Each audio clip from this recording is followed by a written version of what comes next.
Hey, everybody. Welcome to episode 8 of Backyard Quarterbacks with myself, Adam. We have Ryan and Tyler both here with us.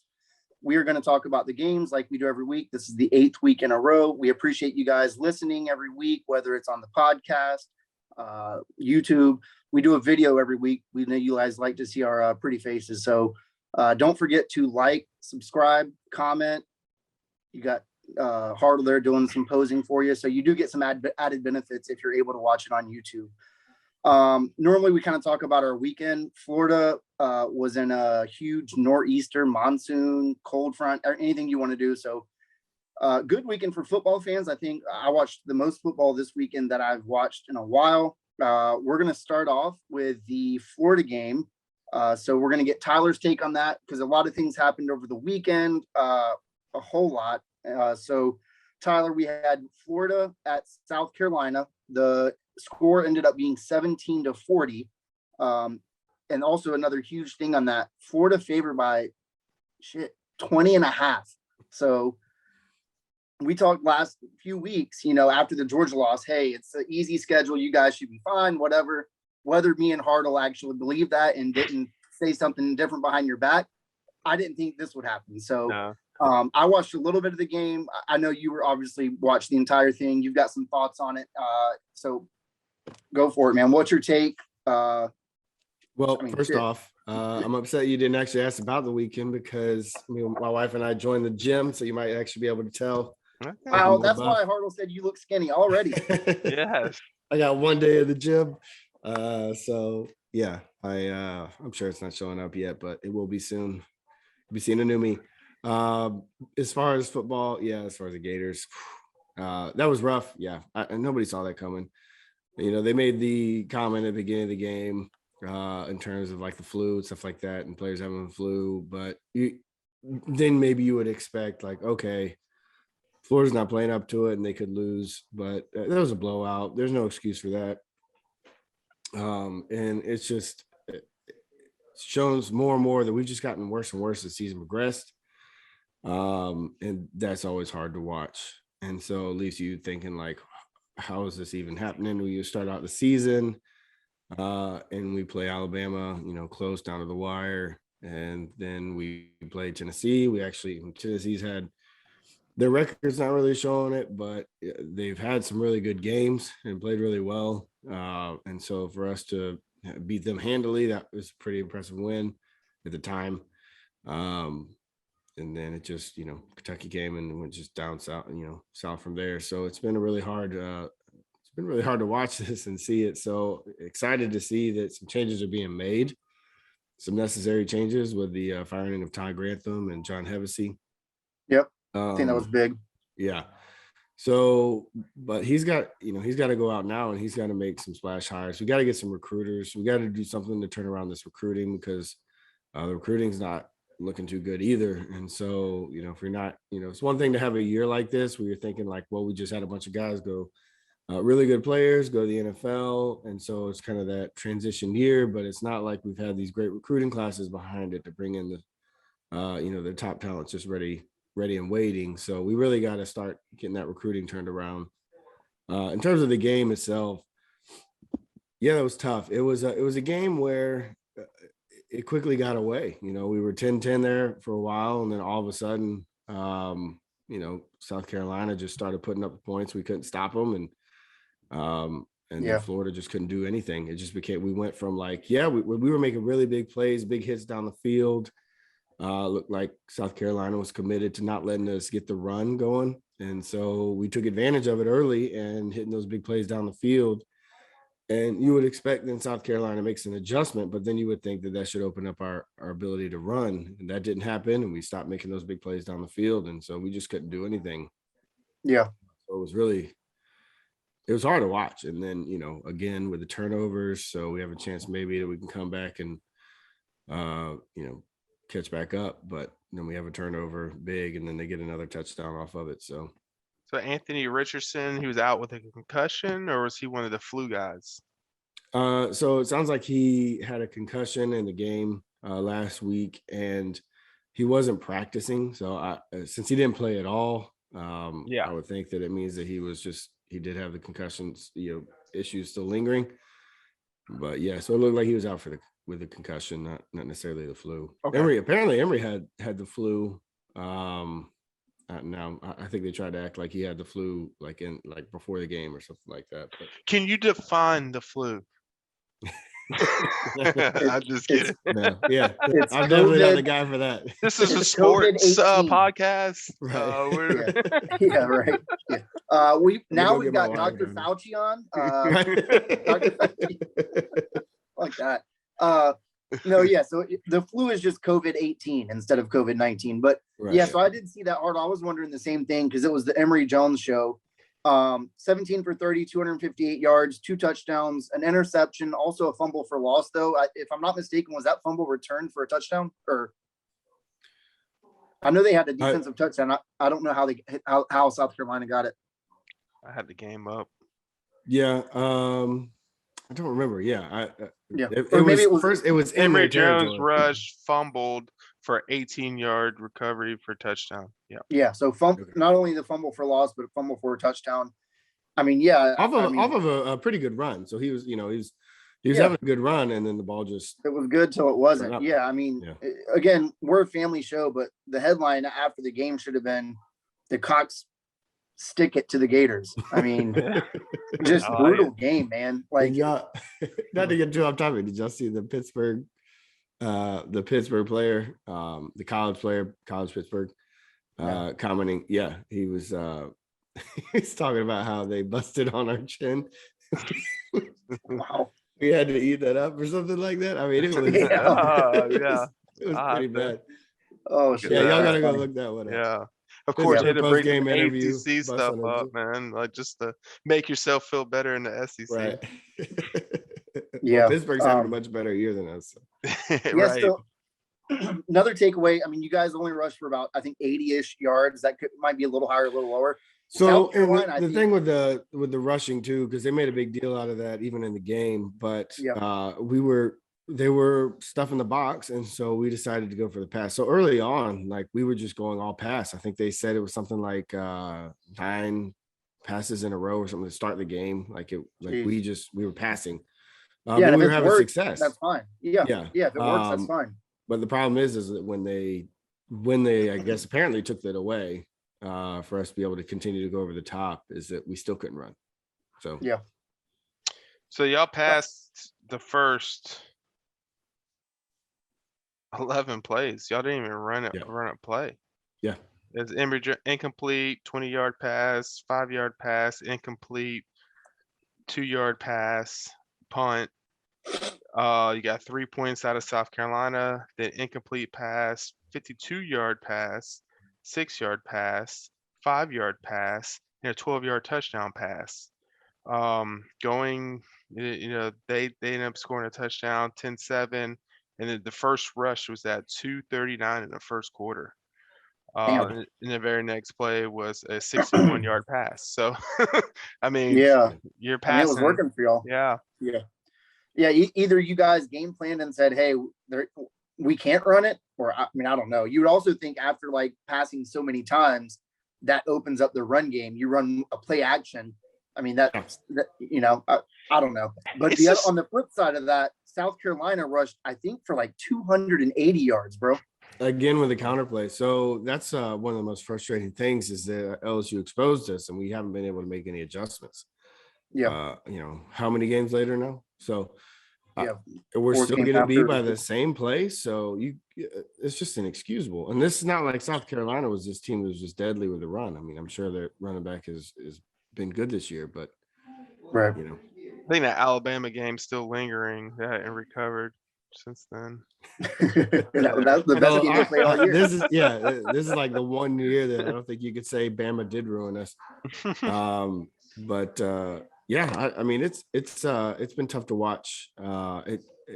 It's a point of the season now where you're just like, after a game like that, you're like, you don't look forward to these games. You're hoping that we just don't lay another egg.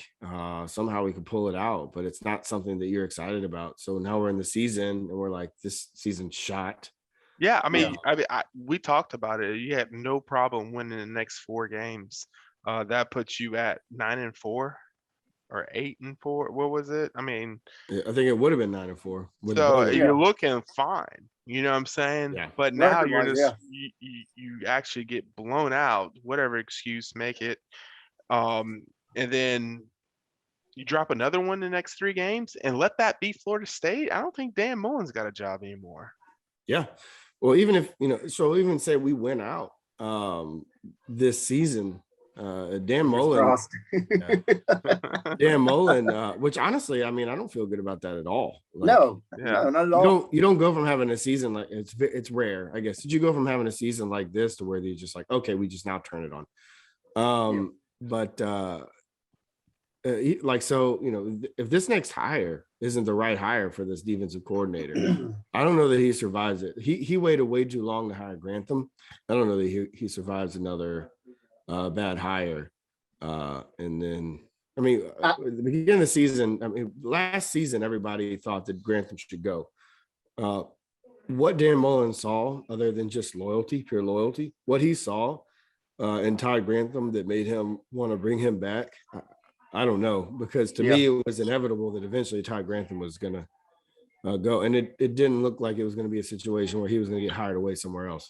So that's a 11-2 season you're talking about, wanting to fire the defensive coordinator? Last year? Yeah. But that was because of how great the offense was, Yeah. So it wasn't right, because it was. You could still see that the weaknesses were the defense. You could still see, like, when we lost that game against LSU, we couldn't stop LSU when we needed to. Before the throwing of the shoe, it wasn't because the offense couldn't score; it was because the defense, it just couldn't stop them. Right. Yeah. I mean, I don't know if last year maybe you guys were like, hey, we're a great offensive team. Look what we did, with Grantham, and maybe that's the person that we need to replace to make it to the next level. Who's to say where y'all would be if you brought in another guy or who it would have been? But I agree as far as, well, first off, I don't think you guys can literally afford realistically to fire Mullen, but he's lucky he didn't get fired too. And we talked about, his the athletic director's allegiance to him, how that's like pretty much not going to happen. Yeah. So he's lucky he didn't lose his job. But no doubt in my mind, if he hires another person and it's not the right person, because, we talked about he's like the president of if it's a corporation, the football team, that even if that person sucks, you hired him, man, it's on you. Not only that, but if I was a Gator fan and this next guy doesn't pan out, I don't want Mullen anymore. He doesn't have good decision-making skills, in my opinion, if he can't get it together. And I don't know how much y'all might not even be really aware of this, but it's not like when Todd Grantham was hired, Florida fans were excited about it. Todd Grantham has kind of, because he was with Georgia for a number of years, and there was actually a famous scene where he sabotaged. There's a famous instance where when Georgia, so Florida had this like one crazy year where we actually had to go to our punter for kicking field goals. And so our punter was kicking a field goal against Georgia, and Todd Grantham's on the sideline, like grabbing his neck and yelling at the kid saying, "You're going to choke. You're going to choke." What an asshole. I like it. And that was something that really kind of upset Florida fans, just because, like, how unprofessional is that you're Did yelling. Did he make it or miss it? To be honest, I don't even remember. I just remember just Todd Grantham doing that. I don't even actually remember if he made the kick or not. But like what Hartle's saying is if he talked him into it and the kid heard him and he missed it, maybe he's a good guy to have on the sideline for your team. When it's your punter kicking the field goal, I don't think you can put the credit on the defensive coordinator yelling "you're going to choke." Yeah. So if he did miss it, but anyway, so it was just, it's not like, well, it's also too, it's not like he was like the most successful defense coordinator. I mean, he knew defense, and he'd already had kind of that reputation of third and Grantham coming in. So it's not, so Florida fans weren't exactly excited about him coming in. Like, that was the best that we could do, at Florida coming in, with Dan Mullen coming into Florida. So to keep him around as long as he did, and our defense was never really a dominant defense, which you expect from even, Florida State. You expect dominant defenses year in and year out. Maybe you have a down year, but that's what you expect coming, in these programs. But it just Yeah, Yeah, 90s. Yeah, and I mean, just maybe not back to brutal, the 90s, but Florida State usually has a pretty good defense. They've had some rough years with since Jimbo Fisher, but prior to that, even when y'all were struggling, y'all had good defenses, great defensive players coming through there. Yeah. My whole take of the whole game would just be going straight into like not even talking about the game, but just the aspect of Florida State. We're sitting here starting a podcast. Like, what a great time to start a podcast. We both suck ass. You know what I mean? Yeah. We can sit here and bicker and all this, whatever. But Florida State's, it just feels like we're on the way up. We're going to get into the Florida State game. We lost 28-14, but it's just like there's just this more positive feeling at Florida State right now, which, UF now is just it's the negative. It's the bottom feeling. It's that oh shit feeling, which we have already felt for so long. Yeah. But I think also another thing of that is expectations at the beginning of the season, right? They're coming off of an amazing season last year, and you're thinking great things are gonna happen. I mean, that game early on with Alabama's year in year out been like the number one team. It just happens that it looks like Georgia's a better team, but you're like, man, we took Alabama down to the wire, dude. We're gonna see them again in the SEC championship, and then it's week after week after week. Kentucky, LSU, games you thought you were gonna win, and then Georgia. I think at the beginning of the year you would have probably guessed that's a toss up. But just doesn't go the way you think. With us in Florida State, my expectations were low. They've been low ever since Taggart's first year. But yeah, it does seem like we're coming up, which we'll talk about. But yeah, I think it's a lot of this like the mindset of it sucks because we thought we were going to be great and maybe play for a national title. For sure. And so if you're talking about legit coming into the year, Florida lost a lot, and then Embry Jones is first year, hadn't really started, so you don't really know what you got from him. But we did have he's an athletic quarterback. He's more in line with what Dan Mullen likes at quarterback versus Kyle Trask was not Dan Mullen's style of offense. And so you didn't really know what we were going to have, but we also, we lost a great tight end in Kyle Pitts, who was a tremendous asset for us, especially to bail us out, to have a good tight end like that. Then we had several other really good receivers leave. And so I wouldn't say that the expectations were national championship coming into the season, but especially after the first two games, you're like, yeah, we won, but there's some serious concerns there. Yep. But when you play Alabama like that, and at the time, everybody still was like, Alabama's just going to roll. They're going to be number one, throughout the season again. It was like a win. I mean, just it was recruiting wise, everything like Flores is heading in the right direction. Yeah. It's as close to a win as a loss could be, is to lose to Alabama by 2 when their perception is still very high. And then we went and we did what we were supposed to do, what we were expected to do with Tennessee. We still looked good. Matter of fact, I said we looked better that next week. So it's not even like we had a hangover from Alabama. All right. And then we lost to Kentucky. So yeah, I mean, it wasn't like going into the season that we had the super high expectations, but then the way that the season started to play out in the beginning, especially the way that you saw Anthony Richardson look in the beginning of the season, is that you're like, okay, that guy, by the end of the season, he's going to be, possibly talk about Heisman, just because of how incredible he looked in those first 2 games when Embry struggled. But then obviously hasn't gone that way at all. But the one thing I did want to say is that it was interesting to me. I watched Dan Mullen's. I look frozen on the screen, but can you guys hear me? I like it. I like it. Yeah, we can hear you. Look. Like It's face, a good we're look. gonna keep that in. Okay. So I'm a ventriloquist and I can talk without moving my mouth. Yeah, we're gonna screen grab that, and it's gonna be the look when you lose to South Carolina by a million. We get blown out by South Carolina.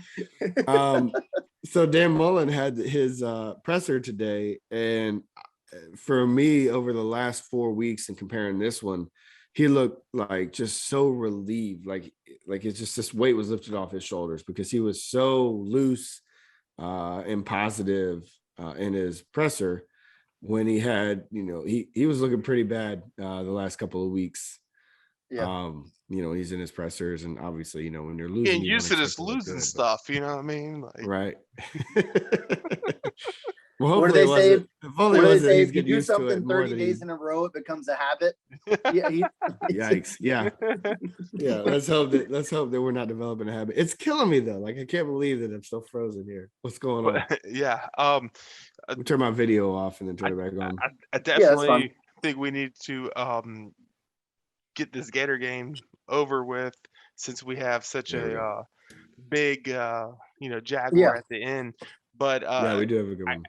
I just, it's so weird because it's almost like I need y'all to be somewhat good, but not bad. So it's weird because I recall when Florida was just so good, and then Florida State started nailing these top recruits, what Yeah, do they call it?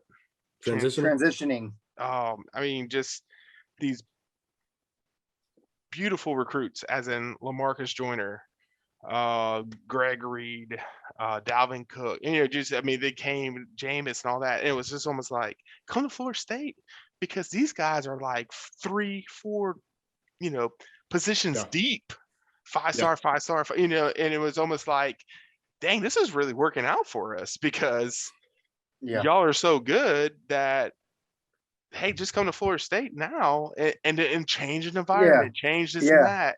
And come actually play instead of sit the bench. And then now it's just like, as the season, all we have had in this whole podcast has been recruiting positivity.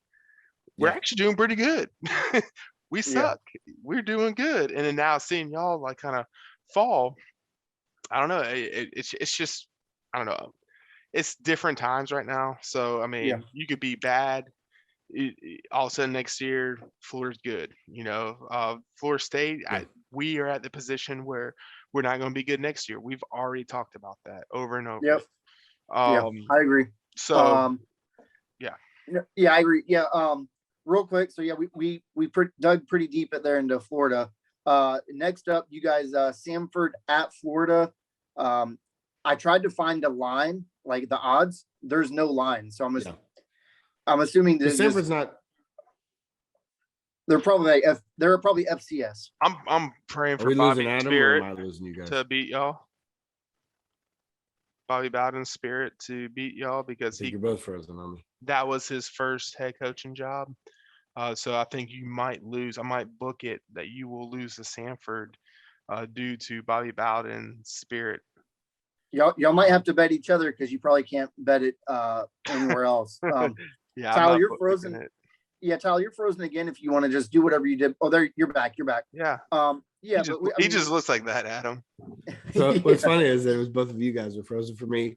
So it's you guys. It's both of you guys. It's not me. Yeah. Watch the podcast on YouTube. But I mean, I know we said this about a few games that y'all have, but I would legitimately be shocked if you guys lose this game. I don't know what. I'm gonna need you guys to just stop saying it. Stop. Yeah, just stop. Every week we jinx y'all. It's not working. Yeah. So let's move on to Florida State. So it was NC State at FSU. That final score, Hartle already kind of gave a spoiler. 28-14. We talked about it. NC State was only favored by 3. I think we were kind of in the agreement that they should have been favored by much more. I mean, they're ranked. Yeah. They're, so I thought, one of the things Hartle's mentioned last week, I think Norvell heard him. Hartle said, you just put Milton out there, right? Milton plays the whole game. Milton goes 22 for 44, so 50%, 233 yards, a touchdown, an interception. Here's where his weakness shows: 10 rushes for 3 yards. And then we talked about this prior in the podcast, where we're one-dimensional, we're a rushing team. Jashawn Corbin, 14 rushes for 33 yards. He had a touchdown, but that's a 2.4 yard average. So bad game for us. But if you would have told me that those were the stats and we're playing a ranked NC State team, I would have thought the score would have been way worse than 28-14. Hartle, I know you got some thoughts on it. What do you think about that game? I mean, I'll take it. because 28-14 is just, um, I don't Looks know. better than South Carolina, Florida. Exactly. It does. I mean, it really does. It looks like you were still just missing a few pieces or a couple different things could go our way and we could win that game. Um, eh, we just don't have the offensive line for a pocket passer, period.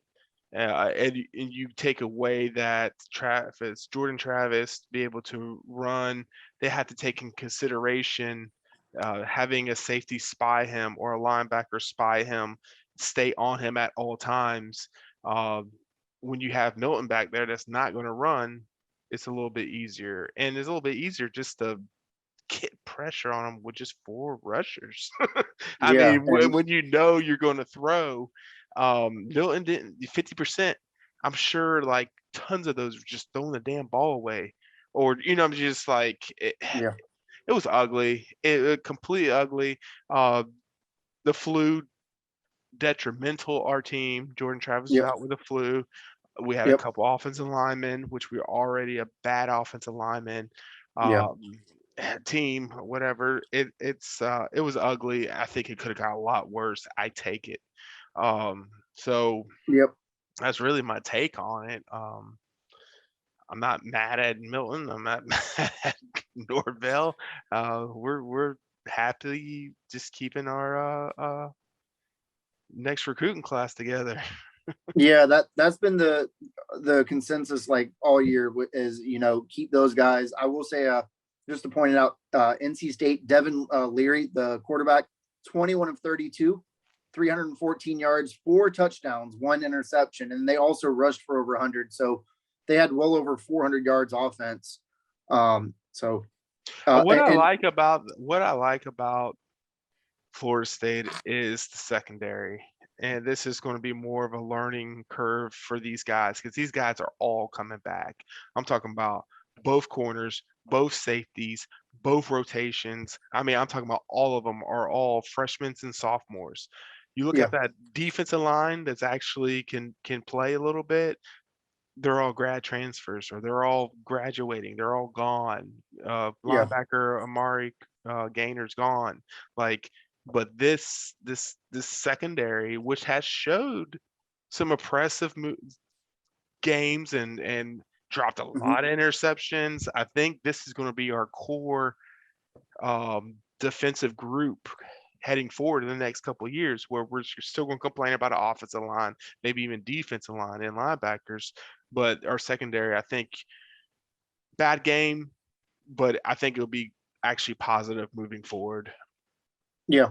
I agree. Yeah, not a lot to look forward to this season. Obviously, we've been looking to next season almost all season, not only with recruiting and guys that hopefully return. Yeah. Chuba Purdy transferred. Yep. Transferred too Oh soon. yeah, You might have that's got it. in that game. But I'm not at the point where I'm like heartbroken from it. I mean, you got AJ Duffy coming in, which is um would have been competition. We had Tate Rodemaker that came in with him at the same time. Mhm. Um, I think more that's more of his brother. His brother's the starting quarterback at Iowa State right now. As a senior, he's going to be gone. Mark this, he's probably going to go to Iowa State and then be the starter the next couple of years. You know what I'm saying? Yeah. Like that's just how Yeah. I think it is. Yeah. And what I like about it is Dante Lucas, our offensive guard that transferred. I thought it was ugly. I was just like, oh damn. And then I said, like, he's gonna say something, and all he had to say was positive stuff about Florida State. How much that Norvell wants every single person on that team to succeed. And coach, nobody knows how much you love us, how much you dedicate everything to us. It was like a peace out. I was like, I haven't even seen this before. That didn't look genuine, you know what I mean? And then Yeah. Chuba Purdy, he came out, said what he had to said, and then it was our team reach out to him through social media. And it was like, once a brother, always a brother. Once a Noel, always a Noel. We love you. Go be great. Go do you. And Right. it was just like, man, like we really have something positive going on, even though it was a negative result. week in and Yeah. week out. Yeah. Yeah, I think I texted. I'm sure you already saw it, Harold. But when I texted the group, but I'm like, I can't blame the guy. Like, obviously, definitely, if you look over like the past like 20 years, Florida State much more of a premier team than Iowa State. But if the coach like, yeah, dude, come in unless you just absolutely suck, you'll start for 2 years. So. Mhm. I mean, that's not a bad decision for him at all, I No. don't think. And I'm not mad at him for doing it. Like, I would have done that too, probably. Hell, he might be going Yeah, back absolutely. his home at Arizona State, be the starting quarterback there. Yeah. Who knows? Right. I mean, but Yeah. Yep. Russ, you got any thoughts on I that did- game or anything you want to add? I was gonna say, so you talked about who's quarterback? Devin Leary for NC State. No, Double Milton. Purdy. Mackenzie Milton. So Yeah. him, not being able to scramble, but he did have that one really nice play where he got away from the defense, scrambled out to the right and threw that touchdown pass. So it was fun getting to see that from a kid who he used to do that a lot for UCF. No, he was running for his life. Horrible injury. Like that was actually a life and death like situation there. Like he was. Well, but that's what he dealt with. He dealt with that at UCF some. I mean, that's kind of what played into him moving, running around like he did. But it was, it was, I would say that that's a respectable loss given the fact that, they do look to be a pretty good team this year, and NC State and Florida State. I mean, like we talked about, like with Florida, one of the reasons that you guys are feeling so good about this year, given about the record, being sorry.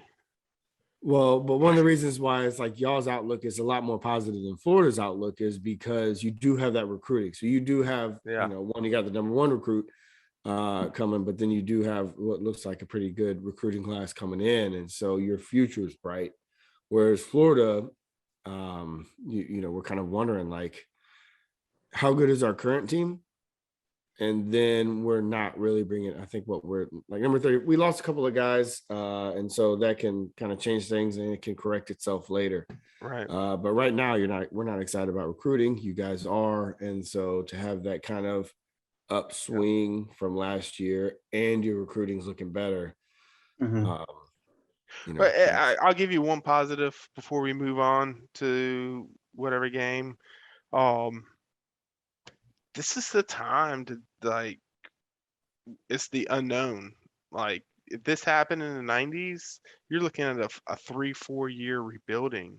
And we're in the day of era that like this can all be changed with one hire, with one transfer, and then a floodgate opens up and everybody wants to play with this guy. I mean, it's nuts now. Like, I mean, so we'll hit a couple of transfer portal too, right?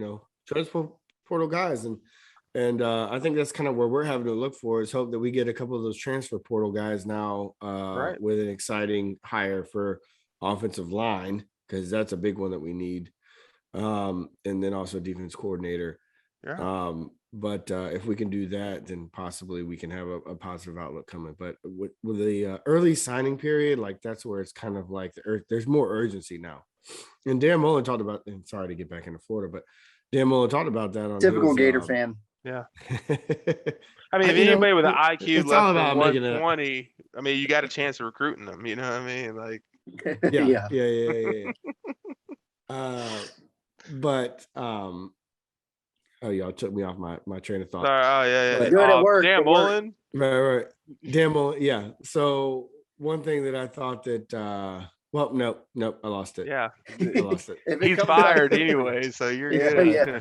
He's gone. Why are we even talking about Florida? Who cares? Let's move on. Dan not going to be there next year. Yeah, might as well be Dan Aykroyd. Not gonna work.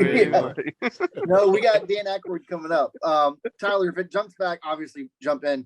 But big week for Florida State. Florida State fans. Yes. Our biggest rival other than Florida, and then that could also change depending on the year and how the previous years have gone. So up next, Florida State, we have Miami at FSU. Miami is favored by only 3. I think they're a better team, but only 3 points. If I'm not mistaken, I thought that I read this is the first time they're coming to Tallahassee since 2016. Is that right? I don't recall what happened in 2018. That was pre-COVID. Yeah. Yeah. So I don't. Yeah, I may have made that up, but I thought I read that. But yeah, so that's going to be a fun game. That game every year is fun. I mean, they're not great. We're not great, but They've been for anyone in playing. Tallahassee, especially going to the game, it's fun. And then they're one of the persons on our schedule every year, other than Florida, that I want to beat the dog shit out of them. I hate Miami. I hate their fans. I hate the school. I hate the city. So yeah, I'll definitely be looking forward and hoping we can get a W out of this one. And I think our guys will probably step up just because it is such a big rivalry. So looking forward to that one. Adam, what could ever make you hate that city? We got a story for you. if if driving down there. Okay, so I guess we'll just start from the beginning. So 2003. That seems about right. Yeah, like that either 3 or 4, like the year or 2 after I graduated high school. And I know I'm dating all of us here, but we're old. Get over it. and so that's so this year's what 21 is at Yeah. home. So maybe I'm wrong. Who knows? But anyways, it was around trying that to do the time. math on it. Yeah. I was trying to be smart. So we head out there. I think I bought tickets on eBay.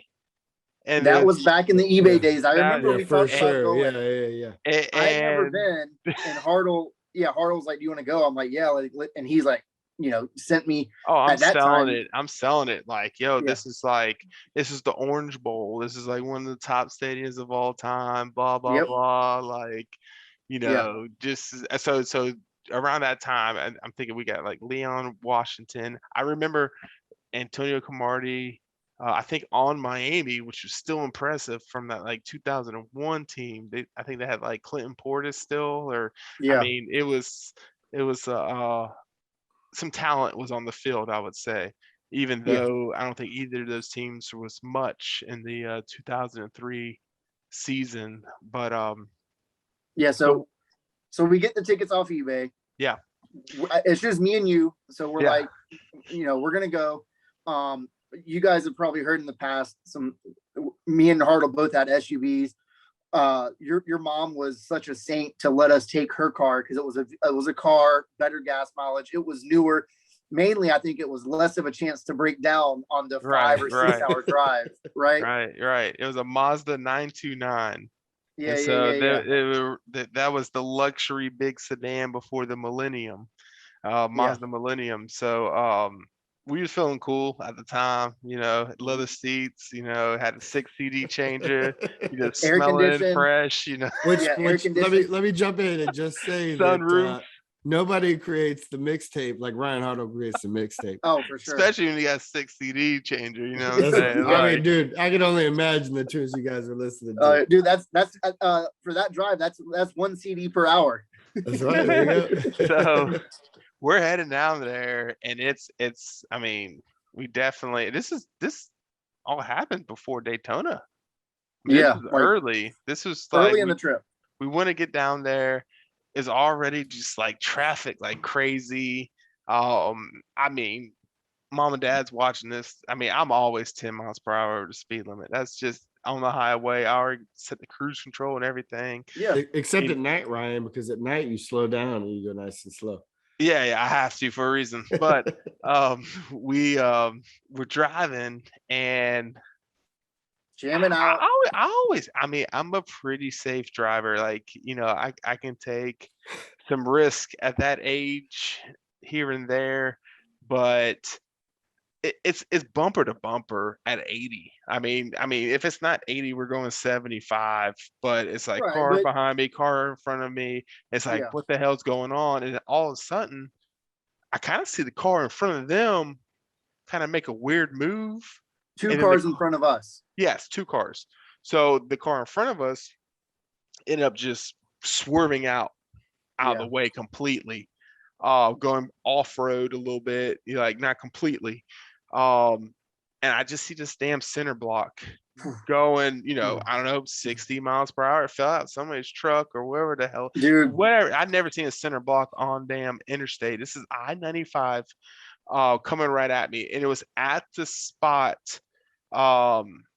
where I didn't have a chance to swerve left or right. Yeah, Because if I there was did, people around me or around us. Yeah. if I did, it would hit a tire and we're flipping, we're wrecking. Like it's and I ate it. And here's the thing, like There's a couple things. that's the life changing moment at the time. It's just like I knew I couldn't swerve out the way. And then I just ate it I hit it completely in the middle. Yep. If that thing like came through the windshield, dude, that's the thing, man. Like as we're approaching it, it's bouncing like it had fallen off of a car or like probably a truck. Going it's bouncing up and down, like twirling towards us. So when we ran over it, by the grace of God, it went down right as we went over. If it's in the air, it's going through the windshield. Yeah. Hopefully it would go right. Or if it hits the radiator. I mean, it's like a collision. I mean, we would have been fine, as in like I would have felt safe enough to where boom, smoke's going everywhere. We're slowing down, not slamming on brakes or anything. We get off on the side of the road, whatever. We just run right over it. And I feel it. I mean, I feel it like underneath my feet. Like yeah. And I remember looking in the rearview mirror. And that mother effer popped up in the air. So I mean, not only the person, us that we just like maybe it did kill somebody. I don't even know. Like this thing was, and they were on my ass behind me. I'm gone. So I continued driving. And I'm like, I mean, me and Adam just going back and forth, like, dude, oh my God. I'm just like, dude, should I pull over? And he's like, no, just keep going. I was like, by the way, you two together in a car, you really encourage the other one to just keep going. It's like your default. Like, nope, we're not stopping. We're just. And I'm like, I gotta call my mom, and so I tell her, I let her know. I think we passed through an exit.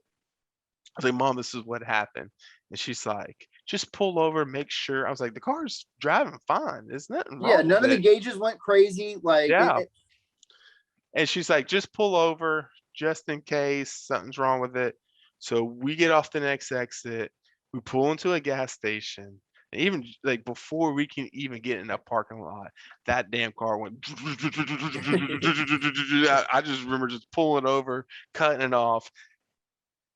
Long story short, the car was totaled.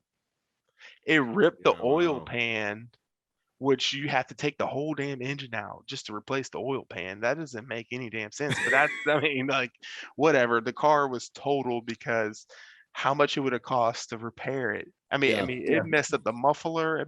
It ripped stuff. I mean, it was like from the front to the end underneath. It just screwed it all up. And that shit still didn't break. It was still a deadly object after we ran over it. So that, I have no idea. That goes to show you, whoever's making cinder blocks back in 2003, you guys did a good job. I think that was one of the things that I was going to comment on. Is like, I'm so surprised at. Was it? So there's, different types of cinder blocks. There's the ones that are like the small with holes in them. There's the big ones that have holes in them, and then there's the small like solid, like steel cinder block. I don't know. I mean, it was concrete cinder block, but it was a cinder block, right? I mean, there's no question about it. But it was going 80 miles per hour or 60 or whatever the hell, It's crazy that it didn't. It was some Final Destination type shit, Tyler. But it does seem like it would just disintegrate at that fast in a metal car, especially if it goes through the window. No, even before it got to the car, it comes off and it would break up. Right. Yeah. So it had to have been one of those ones that's like solid, because there are some that are like a solid, just a smaller holes in it. No, there's some with no holes in them. So I have no idea. Maybe it was one of those. Anyhow, so still crazy that it didn't break up into pieces. Thank God for Tyler's or for Hartle's mom. She gave us the good advice to pull over. We did that, and then was it her or your dad that came and got us? Both of them, because Yeah. Okay. they brought 2 vehicles because they didn't know if they would be able to drive the other vehicle back or not. So they ended up bringing my brother's Mazda Protege, and they dropped that up to us to continue the trip. And then they had a vehicle. Mr. and Mrs. Hartle coming through, so you guys Oh can man, continue the trip. That's awesome. Thank the Lord for Yeah. those 2 sweet people. Yeah. So Yeah. so God bless them. Hartle already told you what happened to the car after it was totaled. You know, had to get a new car or whatever. yeah. But yeah, so we continue on our trip. Make sure not to hit any cinder blocks again. We get to Miami. Hartle, you may remember like the parking like thing a little better than I do. Little Havana. I mean, that's all you need to say more than anything. It reminded me of Rogero Road and For the Jacksonville peeps. Yeah. You know what I'm saying? But just like regular. And you know how to pronounce homes. it. You know the road. Yeah, Roger Road and the older part, Accessory and all that, all those freaking cinder block houses. Like Yeah. damn hurricane hit through there and they're still there. That's what it was. Nobody spoke English. When we left, I remember I was like, Adam, I need some water, man. I need some water. And we stopped by a gas station. Agua. And yeah, we were in that damn line and finally got up and I was like, water. And I know agua. Like, she's like, oh, yeah. So Zephyr Hills. Like, I'm like, why don't you that sounds understand? Spanish. Like, why you don't understand what I'm talking about? A person behind me is like, agua. I'm like, oh yeah, I freaking knew that, Yeah. But yeah, so I actually we decided like we wanted to get on TV. I mean, we're still young and wanting to be funny or maybe get a shot on ESPN. So I think we ended up going to like a CVS or Walgreens and buying some poster board and stuff. And some like white poster board and markers. the best thing I could come up with because we lost so many games with wide right and we had a couple games with wide left, are these post regulation size, like something along those lines. The way I remember it was, dear NCAA, yes, please widen goalposts. Yes, that's it. Okay. Yeah. So I kind of gave what we was. Yeah. Okay. Yeah. We went into the end zone. I remember that because that was I thought that was great. That was a great statement. Yeah. So we went in the end zone, like the student section, and be damned if like I thought our life was in danger. They ripped those signs right out of our hands and started throwing shit at us, cussing us out. And I mean, I'm just thinking like, we gotta get the hell out of here. This is I mean, I went like to be funny and like just like, okay, if anybody gives me some crap, I'll be able to stand up for myself. Offensive, like funny thing that you could say. I think that's what for such a violent reaction like that. That to me, like when you told me that, I was like, oh wow, and Miami fans must be on a different level. Yeah, dude, I was at least Miami fans in Miami. Cow, dude, like we didn't understand, and so we go up to our seats, and of course, when we go and sit there, there's a freaking steel beam in like right in our seat. Like we don't even have like a seat. Like we have a seat, but there's a freaking like there's a metal beam that's holding up the nosebleed section. I mean, we're up there too, but like just right in our spot. So it's just an awkward spot. And I mean, we're kind of on this for a while now, but I just remember being like a tight game and people were ragging us. And somehow I got the balls. So when we tied up the game with a fumble recovery for a touchdown where Antonio Camardi, like 80 something yards, I ran down the aisle. I'm all decked out in Florida State. Like, because I mean, I just felt like that was the atmosphere. They were trying us the whole game. Boom, our thing happened. So I just went crazy. Which at that time you were thinking, well, I think they did sell alcohol in the stadium. I don't even know if we were 21 Yeah, or not. because it wasn't they're- on I got campus. so maybe it would Yeah. have been a little bit liquid courage. Um, but we ended up going to overtime. I think Chris Ricks threw a pick or we fumbled the ball, Booker, who knows? We don't score. And on the very first play, Clinton Portis goes 25 yards for the game-winning touchdown. So I get bombarded by all these people. What's up now? What's up now? What's up now? I'm like, we lost. And then these guys came up to me and they were just like, what's up, man? What's up now? What's up now? I was just like, good game, good game. And they're like, nah. And I was like, well, I know somebody on the Hurricanes roster. And they're like, oh yeah, who? I was like, dang, right when I tell the story, I can't. Carl Walker, which I had no relations with him. I just knew him from Fort Caroline. And then he might Which have is your middle came, school for those who which don't was know. my middle school, which is older and was like a freaking badass. And then he might have like went ninth grade at Terry Parker before he went to Andrew Jackson. And and I was like, oh, I know Carl Walker, And they're like, what? Carl, here comes Carl Walker. I'm like, introducing myself and just like, hey man, I went to Fort Caroline, like, oh, you were there, blah blah blah. And he was just like, yeah, that's what's up. I'm just like scared for my life, like I'm gonna freaking get beat up, and I'm Yeah. projecting I know this guy, and here he is in the And stands. he's Like, in the stands. he's Like, like what are the chances? suspended or something. Maybe it was like who knows the hell happened, or after he graduated or whatever. Like, of all people to say. Yeah. Crazy. I'm like, yeah. So that was a really crazy experience. Yeah. I haven't been back since. Hartle, have you? Yes, I actually have. To be funny, again, I went with my father-in-law, who is a Former graduate. ex-Miami Yeah. Hurricane football player. He didn't graduate from there. He That's actually right, my ended bad. up to Florida State afterwards, but his freshman year he was on the football team. And the cool story with that, it was I think Florida State beat Miami 48-0 in like right when it went on probation. It was like 97, 98 or something like that. And recently it was like I went to the Miami Florida State Wikipedia and it said the biggest deficit or whatever, both teams won 48-0. And he was actually the center. They should have won 49-0, but he botched the hike on the extra point. Yeah. So that was like, Oh, so he was the long snapper. yes, yeah. Oh, He went wow. to Lee High School, and very cool, Corky very cool. Rogers was his head coach. Wow. Oh, wow. Yeah. Jacksonville And, legend right there. Yeah. And Leonard Skinner, the singer, was his PE teacher. That was a I joke wonder too. if he.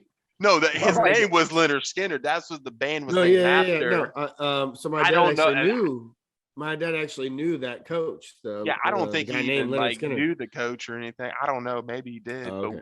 but they named after him. It's supposedly he like got buried with Florida State gear and everything. And Oh, Leonard wow. Skinner did. yeah, the PE coach.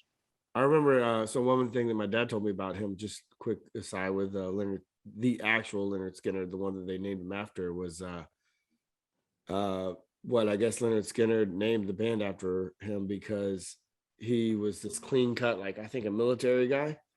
And so he always got onto them for having long hair and stuff like that. And when he finished with school or whatever, he actually ended up owning like a biker bar or something like that, and ended up having like long hair himself, and looking Nice. like your So he typical would have biker. liked your dad in high school, but wouldn't like him afterwards. Him and my dad would have got along well. No, it'd been the reverse. My dad wouldn't have liked him afterwards. Yeah. So so that was our Miami story. I haven't been back since. I have no desire to, unless it's like a big game, FSU versus Miami, and we're both really good. So don't want to run too long on that. But the game of the weekend, our saving grace baby. for all three of us. Man, what a game. So Thank you, CJ Bethard. yes, yeah. So Bills at Jags, we won 6-9. Nice. Buffalo was favored 14.5. Wow. Basically, this was the game of the Josh Allens. We got the better Josh Allen. Suck it, Buffalo. Go jump through some tables. I don't care. Whatever you got to do. I did see a hilarious video of a guy pregame that jumped through Yeah, he one. didn't break It the didn't table. break. Lifetime That's basically how their table. game went. That was Yeah. that was a precursor of how their game went. Yeah. But amazing game for us defensively wise. We talked about it a little bit, but yeah, so everyone knows this by now because ESPN, every network talked about it. First time ever a person with the same name sacked a quarterback. So Josh Allen sacks Josh Allen. Josh Allen intercepts Josh Allen. And then I think Josh Allen also recovered a fumble from Josh Allen, right? Was there no one ever intercepted someone that had the same name? Because that I didn't. They definitely never. Yeah, they definitely never sacked the person because that was Yeah, the I first know. thing that happened. When it did the interception, I was like, well, what? Come on, people. Like, let's go. Like, Yeah. they didn't think about this, did they?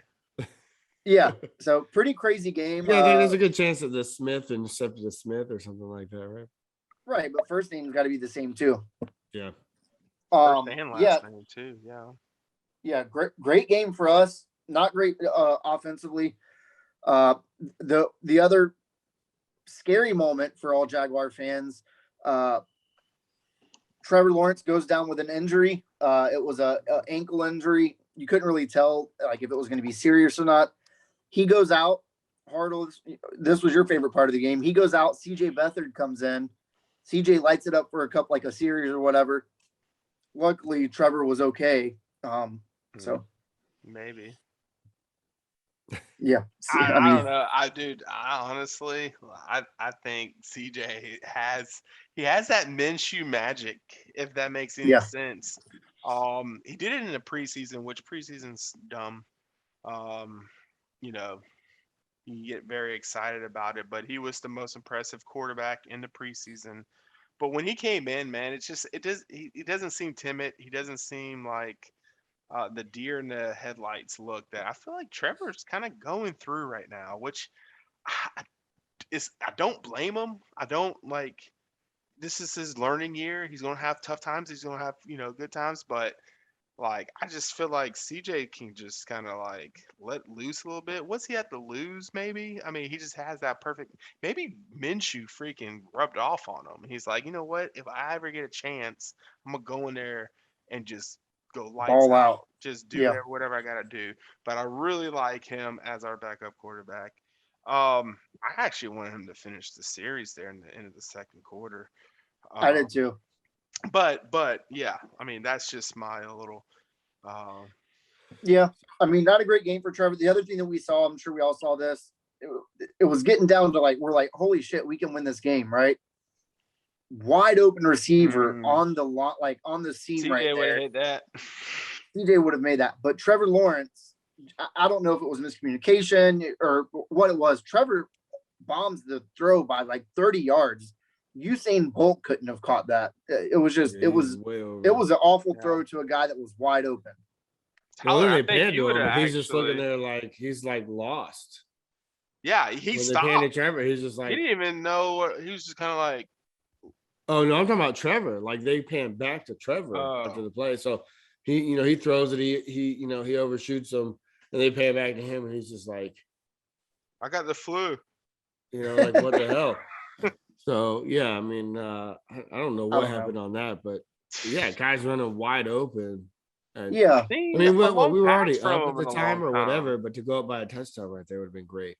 I just haven't seen this like us even take shots down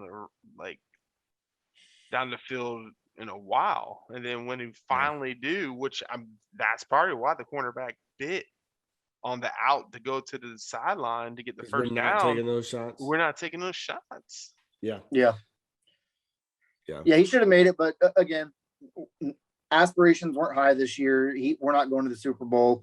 I mean, you obviously have to keep playing Trevor over CJ. We're only being half serious about that, but Hartle's like no. Hartle's living in la la land. Why not let like CJ and put a little fire under, Trevor Lawrence's ass a little bit. Well, you could also like screw Trevor Lawrence and Yeah. Hey man, we gave it 5 games. It's not working out. We're gonna try the backup from. We're gonna try to. I think he's a competitor. The guy who was the backup. I don't think you can fuck Trevor like in the head. You don't. I mean, you don't think so. You don't think so. Right. But I don't know. It's a risky game when you're the one that's actually paying him the millions. Props to what you're saying, because when he came out that tunnel, he's on the sideline. Like they kept the camera on him, and he's just like, "Let me in." I think they ran another play, and that's when that Dan Arnold pass, where they had to do the whole replay on it. He's like, "Get me in the damn game," and I'm like, "No." No, this dude came in here 2 for 2 for 35 yards or however long. Like, let this man finish this series at least. This man, he ain't afraid, because all Trevor's been doing is just throwing the damn running backs or the line of scrimmage. I just don't see him throw down the damn field. I don't know. But I guess for me is like how much of that is just that he just doesn't have good enough guys around. Oh yeah, with the surrounding cast is dog crap. So I guess, like when I was thinking, crap that can beat the Bills, but yeah, without scoring a touchdown. That's the thing about the NFL. They didn't score. That's what I said. I think I said that last week. Is one of those games where it wouldn't surprise me that the Jaguars will win, because that's the NFL. Yeah, right. Exactly. But for me, I look at Trevor, and I think like. I think back to the quarterbacks we had before him, and then the moments where you have just like Blaine Gabbert, like what the hell, man? Like what's going on the ground? What are you doing? And him in his rookie season, like he has those throws that you're just like, wow, that's why he got drafted where he did. But then I don't feel like he's had too many of those moments where he's just like what is this guy doing? Like I think back to Blaine Bortles, the other guy we had in the first round, and it's first round Rob Johnson, which we ended up trading to get Fred Taylor. Then we at least with Rob Johnson, we traded him for something good. Leftwich, which went 12-4 one season. I mean, you can't, Gerardo he got drafted that high because of that Marshall game when his leg was broke. Yeah, and then Gerard was like a 4th round pick, and then we got Blaine Gabbert was a 1st round pick, was awful, which is now like we can't beat him. I don't care if we had the best team in the world. Blaine Gabbert comes in on their starting roster, like starting quarterback, we're losing to him. And then we got Blake Bortles, and here we are with the GOAT, Trevor Lawrence, like basically Peyton Manning, and I guess Andrew Luck somehow can get in there. John Elway is another name. Number 1, the boom. This is your can't miss guy. Yeah, and we don't have. I still feel though like we just got to get the supporting cast around him. Yeah. And I agree. And our supporting cast is bare. Yeah. So youngest in the NFL. Yeah. Yeah. I mean, like whatever. There's been those guys that they've had success being very young, and that's because they got a really good team around them, and we just Jags have not. We don't have that. And there's also been those guys that start right away, come in and have like 2 great years, and then they flail out or whatever. They just suck after that. I'm not by any means saying Trevor's not going to be great or he's not the answer. Carson Wentz. Yeah, I mean, quarterbacks don't do this anymore. But Aaron Rodgers sat for like 4 years or 5 years? Yeah, he did. I mean, I don't know that long, but yeah, he definitely sat. 1st round pick. Other like funny thing that stood out for me from the game, the guy that won the game for us, our kicker Matt Wright, he was 3 for 4. The longest was 55. But that one kick, right? Over and over and over. It's the same kick every single damn time. They were all like within 5 yards of each other. So he missed every single one. Consistency, baby. Yeah, like 3 feet to the left. So what's crazy about that is that so I was watching on the TV and I had to leave, and thank God for technology that I can leave and I can pull it up on my phone. Yeah. So I watched the first one miss and then saw the flag. And I saw the second one. Yeah, thank God. So I saw the second one. He missed it. I'm like, you got to be kidding me. And I walked out. And then I see the text message that he missed 3. So he missed another one? Yeah. Like what? All like same side. before I could get it up on my phone, like he missed another one. Like, are you kidding me? Like, what the Yeah. heck, man? Like, he can't even like transition. That third one, like, I swore he was gonna push it to the right, just Yeah, because after he going went left. he left. missed. So he missed it the left. same to the left. Yeah, Yeah. it was the same Oh my left. god! The first one hit the actual goalpost. It did hit the goalpost. Yeah, so he Yeah. got worse each time. Like, how do you do that? Yeah. But Yeah. and then for him to be the one that wins, like, thank God for him. God bless him. Yeah. That Yeah, he's the so one going that forward. he eventually ended up winning the game for us. What if he did it the third time and he just ran in the middle of the field and did the whole Lambo slide on his knees? And it's like, Yeah. who can do that? Like 3 in a row, baby. Like, 3 in a row. Oh my Yeah. God. But yeah, Dude, so that- I am so sick of kicker issues. Like, between the Jags and the Oh, Gators, like, this yeah. has been a rough year, man. Yeah, and I'm Florida thinking State that didn't too. even make one until like, oh no, it was the Jaguars. We didn't make our first field goal until week 5. No, the first one in America. We made one in London.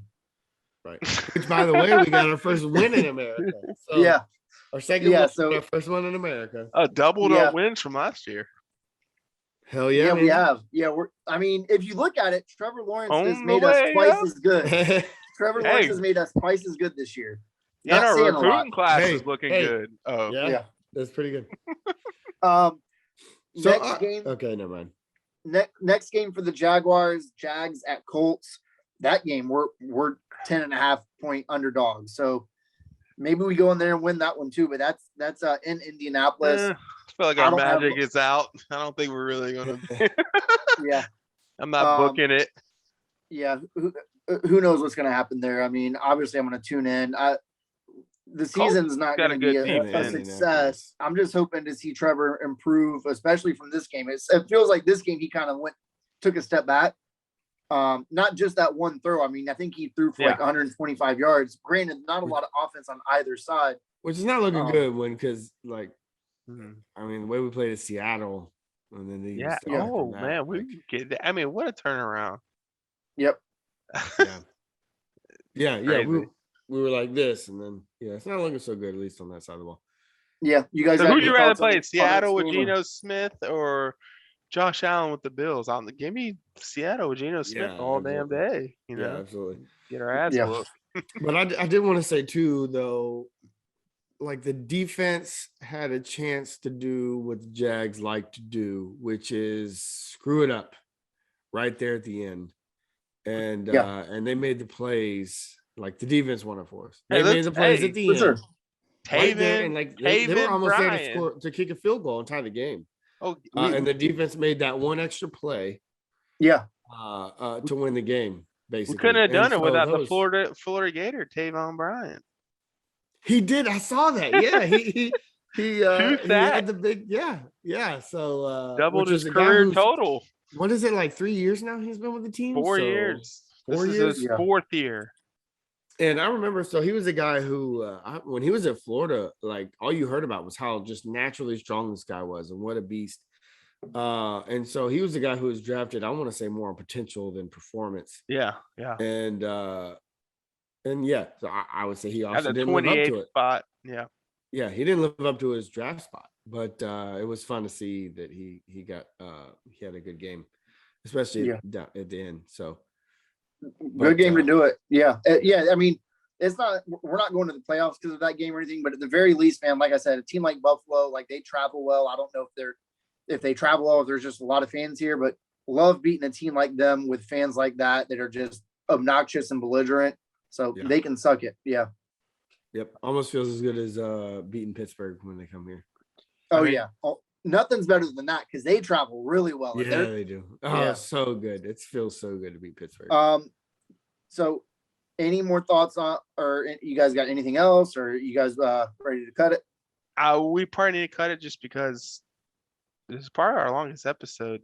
But I just wanted to say, man, like, the Tennessee Titans, like, they're the ugliest team in the NFL, and they just beat, like, the best Everybody. teams in a row. First of all, they lost to the Jets. Let's go ahead and just Awful state Jets that. team. Yeah. And then you go to where we're at now, pulling up their schedule, sorry. So they lost to the Jets, then they beat the Jaguars. Okay, then they beat Buffalo 34-31. They beat Kansas City, which just hasn't looked like themselves the past 3 weeks. But anyways, 27-3.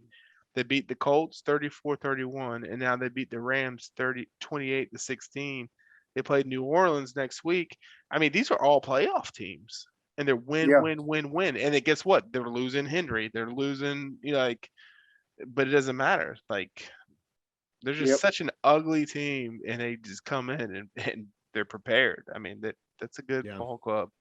Yeah, I mean, yeah, you hate to see that. Obviously, they're in our, AFC South, but we'll be there in a few years, hopefully. I hate Hopefully them. They're next like year. the only team in the AFC South that I hate I them. give them well, yeah, that whole 1999 year, 14 I and just 2. even just beyond that, I hate Tennessee. All right, guys, thanks again for tuning in. Sorry if this one ran a little bit longer. Not too often we get a Jags victory, so have to really, indulge in that. But again, like, subscribe, comment. We'll be back next week. We'll see you then. Love you guys. Love y'all. Love you. Hit that like button.